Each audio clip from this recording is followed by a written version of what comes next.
Shri M Naushad, അങ്ങേക്ക് 10 minute സംസാരിക്കാവുന്നതാണ്. Sir, കേരളത്തെ സമഗ്ര വികസനത്തിലേക്ക് കൊണ്ടുപോകുന്ന സ്വാമി വിവേകാനന്ദൻ ഭ്രാന്താലയം എന്ന് വിളിച്ച നമ്മുടെ പൂർവികർ ദൈവത്തിൻ്റെ സ്വന്തം നാടാക്കി മാറ്റിത്തന്ന ഈ കേരളത്തെ ഭൂമിയിലെ സ്വർഗമാക്കുന്നതിന് വേണ്ടിയിട്ടുള്ള ദീർഘവീക്ഷണത്തോടു കൂടിയിട്ടുള്ള പദ്ധതികൾ ആവിഷ്കരിച്ച് പ്രായോഗിക തലത്തിൽ എത്തിച്ച് കഴിഞ്ഞകാല അനുഭവത്തിൻ്റെ അടിസ്ഥാനത്തിൽ ഭാവി കേരളത്തെ വാർത്തെടുക്കുന്നതിന് വേണ്ടിയിട്ടുള്ള പദ്ധതികൾ ആവിഷ്കരിച്ച് നടപ്പിലാക്കിയ കേരളത്തിൻ്റെ ധനകാര്യ വകുപ്പ് മന്ത്രിയെ ഹൃദയപൂർവ്വം അഭിനന്ദിക്കുവാൻ ഞാൻ ഈ അവസരം വിനിയോഗിക്കുകയാണ്. എന്താണ് സാർ ബഡ്ജറ്റ്? 29-ാം തീയതി നമ്മളിവിടെ ഒരു ബഡ്ജറ്റ് അവതരിപ്പിച്ചു. 1-ാം തീയതി കേന്ദ്ര ബഡ്ജറ്റും വന്നു. കേരളത്തിൽ അവതരിപ്പിച്ച ബഡ്ജറ്റ് ജനങ്ങളെ ചേർത്ത് പിടിക്കുന്ന ബഡ്ജറ്റ്, അവർക്ക് ആശ്വാസം നൽകുന്ന ബഡ്ജറ്റ്, സമസ്ത മേഖലയിലുള്ളവരെയും അംഗനവാടിക്കാർ, ആശാപ്രവർത്തകർ, ഹരിതകർമ്മ സേനാംഗങ്ങൾ, ഇന്നലകളിൽ ആരും തിരിഞ്ഞു നോക്കാതിരുന്ന ഓട്ടോറിക്ഷ തൊഴിലാളികൾ ഉൾപ്പെടെയുള്ള എല്ലാ വിഭാഗം ജനങ്ങളെയും ചേർത്ത് പിടിച്ച് അവർക്ക് ആശ്വാസം നൽകുന്ന പദ്ധതികൾ പ്രഖ്യാപിച്ച ഒരു ബഡ്ജറ്റ്. ആ ബഡ്ജറ്റ് ജനങ്ങൾ എത്രയോ മനസ്സുകൊണ്ട് സ്വീകരിക്കുന്നു എന്നുള്ളതിൻ്റെ ഏറ്റവും വലിയ ഉദാഹരണം മനോരമ ചാനൽ ബഡ്ജറ്റ് അവതരിപ്പിച്ച് കഴിഞ്ഞിട്ട് അവരുടെ ഓൺലൈൻ ചാനലിൽ ഒരു സർവേ നടത്തിയായിരുന്നു. ആ ഓൺലൈൻ ചാനൽ സർവേ ആദ്യം ഒരു ലിങ്ക് ഇട്ടു, സർവേ നടത്തി.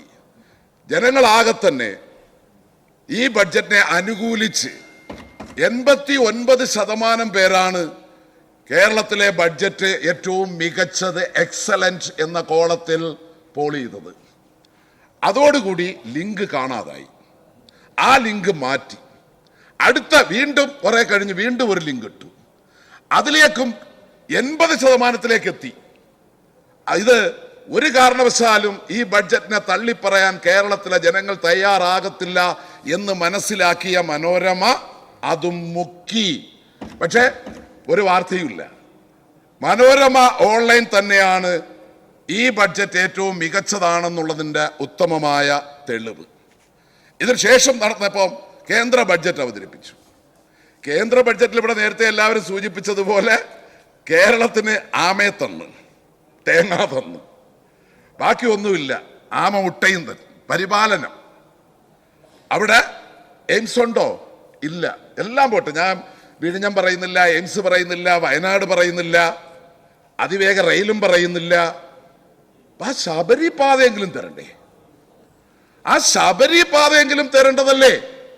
ആ ശബരിപാത പോലും തന്നില്ല എന്ന് മാത്രമല്ല, കേരളത്തെ അപമാനിച്ചു. അതും പോട്ടെ, ഇവിടെ ഞാൻ നേരത്തെ പറഞ്ഞു സമസ്ത മേഖലയിലുള്ളവരെയും ചേർത്ത് പിടിക്കുന്നു. ആരും ശ്രദ്ധിക്കാതെ ഇവിടുത്തെ മനോരമ പത്രം ഉൾപ്പെടെയുള്ളവർക്കൊന്നും ഒരു വാർത്തയല്ലാത്ത, ഇവിടുത്തെ മുഖ്യധാര മാധ്യമങ്ങൾക്കൊന്നും വാർത്തയല്ലാതായി പോയ എന്നാൽ രാജ്യത്തെ ഏറ്റവും പ്രധാനപ്പെട്ട പ്രശ്നമുണ്ട്. അതെന്താന്ന് ചോദിച്ചാൽ, 1-ാം UPA ഗവൺമെന്റ് കാൺഗ്രസ്സുകാർ ഉൾപ്പെടെ കൊട്ടിഘോഷിക്കുന്ന എന്നാൽ ഇടതുപക്ഷത്തിന്റെ നിർദ്ദേശപ്രകാരം നടപ്പിലാക്കിയ രാജ്യത്തെ ഏറ്റവും വലിയ പദ്ധതികളിലൊന്നായ തൊഴിലുറപ്പ് പദ്ധതിയെ അവർ ഞെക്കിക്കൊല്ലുകയാണ്. കഴിഞ്ഞ ബഡ്ജറ്റിൽ 88,000 കോടി രൂപയാണ് തൊഴിലുറപ്പ് പദ്ധതിക്ക് വകയിരുത്തിയതെങ്കിൽ ഇത്തവണ അത് 30,000 മാറ്റി. 58,000 കോടി രൂപയാണ് ആ ഒരൊറ്റ ഇനത്തിൽ മാത്രം വെട്ടിക്കുറച്ചത്. അതിന് മുന്നോടിയായി തൊഴിലുറപ്പ് പദ്ധതിയെ 60-40 എന്ന കാറ്റഗറിയിൽ പെടുത്തി ഉത്തരവിറക്കി. ആ തൊഴിലുറപ്പ് പദ്ധതി അന്ത്യം കുറിക്കുന്നു എന്നുള്ളതാണ്. കോടിക്കണക്കിന് ജനങ്ങൾക്ക്, ഇന്ത്യയിലാകെ കോടിക്കണക്കിന്, കേരളത്തിലെ ലക്ഷക്കണക്കിന് തൊഴിലാളികൾക്ക് അവരുടെ ഉപജീവന മാർഗമായിരുന്ന തൊഴിലുറപ്പ് പദ്ധതിയെ ഇല്ലാതാക്കിയ ഗവൺമെന്റാണ് കേന്ദ്ര ഗവൺമെന്റ്. പിന്നെ ഇവിടെ നമുക്ക് മന്ത്രിമാരുണ്ട്. കേന്ദ്രമന്ത്രി ആയതെങ്ങനെ, അവിടെ ജയിച്ചതെങ്ങനെന്ന് തോറ്റ സ്ഥാനാർത്ഥി ഇപ്പോഴും പറഞ്ഞു. ഇനി ഞാൻ മത്സരിക്കാനില്ല, അകത്തു നിന്നുള്ള പണിയാണ് സഹിക്കാൻ വയ്യാത്തത് എന്ന് കെ മുരളീധരൻ കഴിഞ്ഞ ദിവസം പറഞ്ഞു. അപ്പൊ പിന്നെ അവിടെ ജയിപ്പിച്ച് വിട്ടതാരാന്നറിയാമല്ലോ. അദ്ദേഹം പറഞ്ഞല്ലോ, എയിംസ് വരും മറ്റേ മോനെ എന്നാണല്ലോ പറഞ്ഞ. ഇപ്പോ കേരളത്തിലുള്ളവർ ചോദിക്കുന്നു, എയിംസ് എവിടെ മറ്റേ മോനെ എന്നാണ് കേരളത്തിലുള്ളവർ ഇപ്പോ ചോദിക്കുന്നത്. ഇപ്പൊ മിണ്ടാട്ടമില്ല. ഇപ്പൊ കലങ്ങിലൊക്കെ പോയി ഇരിക്കുകയായിരുന്നു. ഇപ്പോ കലങ്ങുമില്ല, കേരളത്തിലും ഇല്ല, ബഡ്ജറ്റ് അവതരിപ്പിച്ചിട്ട് മിണ്ടാട്ടവുമില്ല. ആ തരത്തിലേക്ക് അവർ പോയി. ഈ തരത്തിൽ ഈ കേരളത്തിലെ ബഡ്ജറ്റിൽ എന്താണ് കേരളത്തിന്റെ ബഡ്ജറ്റിന്റെ പ്രത്യേകത? മുൻകാലങ്ങളിൽ നിന്ന് വ്യത്യസ്തമായി കേന്ദ്ര വിഹിതം വെട്ടിക്കുറയ്ക്കുന്നു. വിശദമായ കണക്കിലേക്ക് പോകുന്നില്ല. ഈ 5 വർഷം കൊണ്ട് മിനിമം 2.5 ലക്ഷം കോടി രൂപ കേരളത്തിന്റെ ഖജനാവിൽ കിടക്കേണ്ട 2.5 ലക്ഷം കോടി രൂപ വിവിധ കാരണങ്ങൾ പറഞ്ഞ് കേന്ദ്ര ഗവൺമെന്റ് ഇല്ലാതാക്കി. ഈ വർഷം തന്നെ കടമെടുക്കുന്നതിന് അവർ അനുവദിച്ചതാണ് 6000 കോടി രൂപ. ഈ ഫെബ്രുവരി മാർച്ച് മാസം വർഷാന്ത്യമാണല്ലോ, ആ മാസത്തെ നമുക്കുള്ള പരിധിയിൽ 6000 കോടി രൂപ വീണ്ടും കുറച്ചു. പക്ഷേ ഈ തരത്തിലുള്ള വരിഞ്ഞു മുറുക്കലുകളെല്ലാം ഉള്ളപ്പോഴും അതിനെയെല്ലാം അതിജീവിച്ചുകൊണ്ടാണ് കേരളം മുന്നോട്ട് പോകുന്നത്. കേരളത്തിന്റെ ശരാശരി 1,15,000 കോടി രൂപയായിരുന്നു നമ്മളുടെ വാർഷിക ചെലവ് എക്സ്പെൻഡിച്ചർ എങ്കിൽ കഴിഞ്ഞ വർഷം അത് 1,75,000 കോടിയായി. ഈ വർഷം അത് 1,95,000 കോടിയായി മാർച്ച് 31 മാറും. ഇവിടെ എവിടുന്ന് ഇതൊക്കെ ദിവാസ്വപ്നമാണ് എന്നാണല്ലോ പ്രതിപക്ഷം പറഞ്ഞുകൊണ്ടിരുന്നത്. പക്ഷെ യാഥാർത്ഥ്യമാണ്.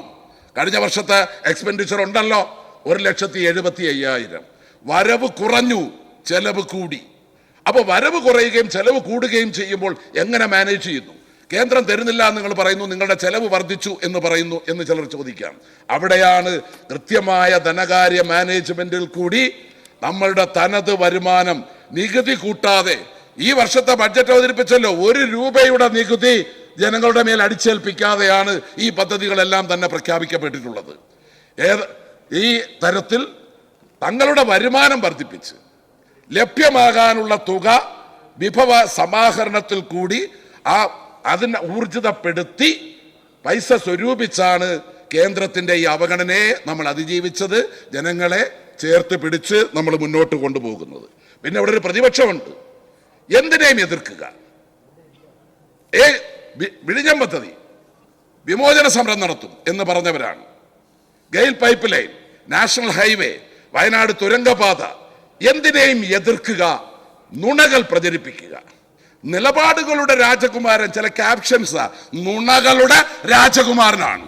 ഇവിടെ ഇപ്പൊ നമ്മളെ LOP പുതുതായിട്ട് ഇപ്പൊ കേൾക്കുകയാണല്ലോ അല്ലെ, ലീഡർ ഓഫ് ഓപ്പോസിഷൻ. അത് പോയി ഇപ്പോ LOP എന്ന് പറഞ്ഞാൽ എല്ലില്ലാത്ത OP ആയി മാറിയിരിക്കുന്നു. പറഞ്ഞത് മാറ്റി പറയുന്നതിനൊന്നും യാതൊരു ഉളുപ്പുമില്ല. നിമിഷ നേരം കൊണ്ടാണ് ഓന്തിന് പോലും ഇങ്ങനെ മാറാൻ കഴിയുമെന്ന് എനിക്ക് തോന്നുന്നില്ല. എന്താണ് ആദ്യം പറഞ്ഞു, കടകംപള്ളി സുരേന്ദ്രൻ സ്വർണം കൊണ്ടുപോയത് ആരാണെന്ന് കടകംപള്ളി സുരേന്ദ്രൻ അറിയാമെന്ന് പത്രസമ്മേളനം കൂട്ടി നമ്മളെല്ലാവരും കണ്ടതാണ്, പറഞ്ഞതാണ്. പക്ഷേ കോടതി ചെന്നപ്പോൾ പറയുകയാണ്, ഞാൻ അങ്ങനെ പറഞ്ഞിട്ടേയില്ല. അതുപോലെ തന്നെ നമ്മുടെ ബഹുമാന്യായ കേരളത്തിലെ ജനങ്ങൾ മനസ്സുകൊണ്ട് അംഗീകരിച്ച, കേരളത്തിലെ വിദ്യാർത്ഥികൾ മനസ്സുകൊണ്ട് ആരാധിക്കുന്ന വിദ്യാഭ്യാസ മന്ത്രി ശിവൻകുട്ടി, ആ ശിവൻകുട്ടിയെ ആക്ഷേപിച്ചത് നമ്മൾ കേട്ടല്ലോ. ഇവനെപ്പോലുള്ളവർ എന്നൊക്കെ പറഞ്ഞ് ആക്ഷേപിച്ചിട്ട് ഇവിടെ വന്ന് പറഞ്ഞ എന്താ, ഞാൻ അങ്ങനൊന്നും പറഞ്ഞിട്ടേയില്ല. പക്ഷേ എന്തുകൊണ്ടാണ് ശിവൻകുട്ടിയോടുള്ള ഇത്ര ദേഷ്യം? എന്താണ് ആ ശിവൻകുട്ടിയോടുള്ള ദേഷ്യം എന്തെന്ന് ചോദിച്ചാൽ, അവർ തുറന്ന BJPയുടെ അക്കൗണ്ട് പൂട്ടിച്ച നേതാവാണ് സഖാവ് ശിവൻകുട്ടി. അതുകൊണ്ട് തന്നെയാണ് ശിവൻകുട്ടിയെ കണ്ടുകൂടാത്തത് ഇവിടെ. അപ്പോ മതേതര ജനാധിപത്യവാദിയാണ്. മത നേതാക്കന്മാരുടെ തിണ്ണ ഞാൻ നിരങ്ങിയിട്ടേ ഇല്ല. മിനിറ്റുകൾക്കുള്ളിൽ സുകുമാരൻ നായർ പറഞ്ഞു 1.5 മണിക്കൂറായി എന്റെ തിണ്ണി നിരങ്ങിയതെന്ന്. പക്ഷേ എന്തിനും ഏതിനും പ്രതികരിക്കുന്ന അദ്ദേഹത്തിന് അതിന് മിണ്ടാട്ടമേ ഇല്ലായിരുന്നു. മെത്രാന്മാരുടെ സിനഡ് യോഗത്തിൽ പങ്കെടുക്കാൻ പോയി, ഔദ്യോഗിക വാഹനം ഒഴിവാക്കി, പൈലറ്റ് ഒഴിവാക്കി പോയി. ചോദിച്ചപ്പോ പങ്കെടുത്ത് എന്തിനാ പോകുന്നത്? മതനേതാക്കന്മാരുടെ തിണ്ണ നിരങ്ങാൻ പോകത്തില്ലല്ലോ, പിന്നെന്തിനാ പോയത്? അവിടെ പറഞ്ഞത് പിന്നെ പോയതിന്റെ ഔദ്യോഗിക വാഹനം ഒഴിവാക്കി എന്താ വെച്ചാൽ ടയർ പഞ്ചറായി പോയെന്ന്. അതെ, നിങ്ങളുടെ വാഹനത്തിന്റെ മാത്രമല്ല പ്രതിപക്ഷത്തിന്റെ ടയറ് പഞ്ചറായി കഴിഞ്ഞു എന്നുള്ളതിന്റെ തെളിവാണ്. എന്താണ് ഇപ്പൊ ഇവിടെ സൂചിപ്പിക്കുന്നത്? മോഹസിൻ സൂചിപ്പിച്ചു പുതിയൊരു മെത്തേഡ്. ഇവിടെ കേരളത്തിന്റെ വികസനം ചർച്ചയില്ല, ക്ഷേമ പ്രവർത്തനം ചർച്ചയില്ല. ഇവിടെ ചർച്ച വിശ്വാസം, ജാതി, മതം.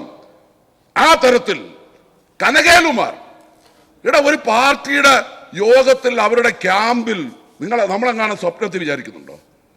കനകേലുമാർ അവരുടെ യോഗത്തിൽ പങ്കെടുക്കുന്നു. പുള്ളിയാണ് അഡ്രസ് ചെയ്യുന്നത്, പുള്ളിയാണ് എന്തെല്ലാം വേണമെന്ന് പറയുന്നത്, ഉപദേശിക്കുന്നത്. ഇവിടെ മുസ്ലിം ലീഗ് ഉൾപ്പെടെയുള്ളവർ ഈ നാട്ടിൽ കാണിക്കുന്ന വർഗീയതയ്ക്ക് വളം വെക്കുന്ന തരത്തിൽ ജനങ്ങളെ ജാതീയമായും വിശ്വാസപരമായും ഭിന്നിപ്പിച്ച് വർഗീയത വളർത്തി ഇവിടെ വെടക്കാക്കി തരിക്കാക്കാൻ പരിശ്രമിക്കുന്ന ലീഗുകാരോട് എനിക്ക് പറയാനുള്ളത് സ്നേഹത്തിന്റെ മതമാണ് ഇസ്ലാം, സഹിഷ്ണുതയുടെ മതമാണ് ഇസ്ലാം. ആ സ്നേഹത്തിന്റെ മതമായ സഹിഷ്ണുതയുടെ മതമായ ഇസ്ലാമിന്റെ പേര് പറഞ്ഞുകൊണ്ട് ഈ നാട്ടിൽ കലാപം സൃഷ്ടിക്കാനുള്ള പരിശ്രമങ്ങൾ നടത്തുന്ന ലീഗുകാര് നിങ്ങളോട് പടച്ചോം പൊറുക്കില്ല എന്ന് മാത്രമേ എനിക്ക് സൂചിപ്പിക്കാനായിട്ടുള്ളൂ. ഇവിടെ തീർച്ചയായും ഒട്ടേറെ കാര്യങ്ങൾ ഇവിടെ നേരത്തെ പറഞ്ഞല്ലോ. LOPയെ കുറിച്ച് എന്താണ് അദ്ദേഹം ഒരു ചീഫ് ജസ്റ്റിസിനെ കുറിച്ച് പറഞ്ഞത്? ഒരു ചീഫ് ജസ്റ്റിസിനെ കുറിച്ച് പറഞ്ഞത് വായിൽ തോന്നിയതെന്നാണ്. വായിൽ തോന്നിയത് പറയുന്നയാളാണ് ചീഫ് ജസ്റ്റിസ്. ഇവിടുത്തെ മാപ്രകൾക്കൊന്നും അതൊരു വാർത്തയേ അല്ല, അതൊരു ചർച്ചയേ അല്ല. ഈ തരത്തിലാണ് സാർ ഇത് പറയുമ്പോ ഇങ്ങനെയുള്ള പ്രതിസന്ധികളെയെല്ലാം എന്തിനും ഏതിനും നുണകൾ പ്രചരിപ്പിക്കുക, ആടിനെ പട്ടിയാക്കി പേപ്പട്ടിയാക്കി തല്ലിക്കൊല്ലിക്കുന്ന പരിശ്രമങ്ങൾ നടത്തിക്കൊണ്ടിരിക്കുമ്പോൾ, സാമ്പത്തികമായി കേന്ദ്രം നമ്മളെ ഞെരുക്കുമ്പോൾ, ഈ തരത്തിൽ ഇവിടെ പ്രതിപക്ഷത്തിന്റെ എതിർപ്പ്, അവിടെ കേന്ദ്രത്തിന്റെ സാമ്പത്തികമായ ഞെരുക്കം, ആ തരത്തിൽ വരിഞ്ഞു മുറുക്കാനുള്ള പരിശ്രമം, ഇതിനെയെല്ലാം അതിജീവിച്ചുകൊണ്ടാണ് കേരളത്തിന്റെ സമസ്ത മേഖലയെയും നയിച്ചുകൊണ്ട് ഈ ബഡ്ജറ്റ് മുന്നോട്ട് കൊണ്ടുപോകുന്നത്, കൃത്യമായ ധനകാര്യ മാനേജ്മെന്റിൽ കൂടി. ഇപ്പൊ എന്റെ മണ്ഡലത്തിൽ തന്നെ അതുകൂടെ പറഞ്ഞ് ഞാൻ അവസാനിപ്പിക്കാം. അത് എന്റെ മണ്ഡലത്തിൽ ഞാൻ പറയുന്നു, എന്നെയും ചേർത്ത് പിടിച്ച ഗവൺമെന്റാണ്, എന്നെയും ചേർത്ത് പിടിച്ച ധനകാര്യമന്ത്രി തന്നെയാണ്. എന്റെ മണ്ഡലത്തിലെ വികസന പ്രശ്നങ്ങൾ ശ്രദ്ധയിൽപ്പെടുത്തിയപ്പോൾ അതിനെല്ലാം അനുമതി നൽകിയ മന്ത്രിയാണ്, ഗവൺമെന്റാണ്. തീർച്ചയായും എനിക്ക് 6 ആരോപിക്കാണ് അനുവാദം ലഭിച്ചിട്ടുള്ളത്. അതിന്റെ 1ന്റെ പണി ഈ മാസം പൂർത്തിയാക്കി, ഇരവിപുരം ആരോപിയുടെ നിർമ്മാണം പൂർത്തിയാക്കി ഈ മാസം ഉദ്ഘാടനം ചെയ്യപ്പെടുകയാണ്. അതുപോലെ എന്താണ് 6 ആരോപിക്ക്. അതുപോലെ തന്നെ നിരവധി പാലങ്ങൾ, കൊണ്ടേത്ത് പാലം, കച്ചിക്കടവ് പാലം. കൊണ്ടേത്ത് പാലം ടെൻഡർ ചെയ്ത് കഴിഞ്ഞു. കച്ചിക്കടവ് പാലം ഭൂമി ഏറ്റെടുക്കൽ നടപടിയിലേക്ക് എത്തി, പൈസ അനുവദിച്ചു കഴിഞ്ഞു, പൈസ ഹെഡിൽ വരികയും ചെയ്തു. അതിനോടൊപ്പം തന്നെ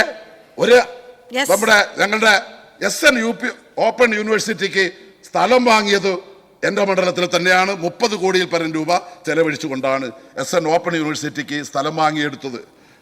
അതുപോലെ ഇൻഡോർ സ്റ്റേഡിയം, 44 കോടി രൂപയുടെ ഇൻഡോർ സ്റ്റേഡിയം അതിന്റെ ഉദ്ഘാടന വേദിയിലാണ്.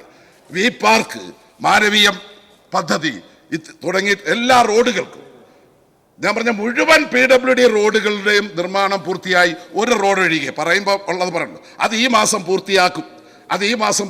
ഈഴവപ്പാലം റോഡ് എന്ന് പറഞ്ഞിട്ടൊരു റോഡുണ്ട്, അത് ഈ മാസം പൂർത്തിയാക്കുകയും ചെയ്യും. പിന്നെ ഇതെല്ലാം ചെയ്യുമ്പോൾ ഒരു അഭ്യർത്ഥന കൂടിയുണ്ട്. നമ്മുടെ മയ്യനാട് ITIക്ക് ധനകാര്യമന്ത്രിയോട് മയ്യനാട് ITIക്ക് സ്ഥലം വാങ്ങിക്കാൻ 2 കോടി രൂപ ടോക്കണായി വെച്ചിട്ടുണ്ട്, അത് പ്രത്യേകമായി അനുവദിക്കണം.